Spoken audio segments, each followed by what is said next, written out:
Parlikar math and commerce coaching क्लासेसमध्ये आपल्या सगळ्या विद्यार्थ्यांचं हार्दिक स्वागत आहे। आपल्याला 10 क्लासला हे दिलेला आहे, सिमिलॅरिटी आहे। कोणता आहे? सिमिलॅरिटी।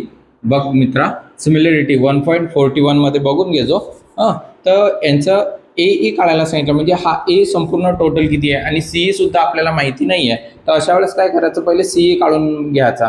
तर B D divided by D F, म्हणजे डी एफ इज इक्वल, त्यानंतर A C divided by C E आहे ना। हां, मग बी डी किती दिलेला आपल्याला 8 आणि बी डी नंतर डी एफ किती आहे 4, ए सी किती दिलेला आहे 12 आणि सी आहे एक्स। यांचा क्रॉस गुणाकार करायचा आहे, X is equal to X बरोबर 4 इंटू 12। मग एक्स बरोबर is equal to 4 into 12 into X बरोबर यांचा मल्टिप्लिकेशन करायचं 60 डिवायडेड बाय 8, म्हणजेच एक्स बरोबर 12 4 48 होतो 48।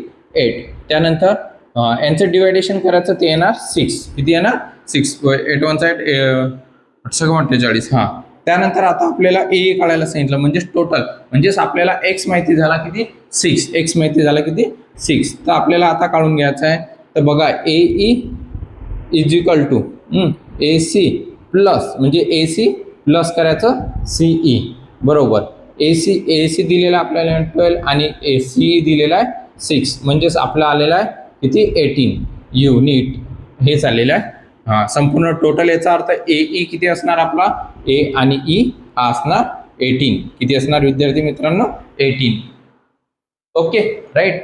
व्हिडिओ आवडल्यास लाईक, शेअर्स आणि फॉलो सबस्क्राईब जरूर करा।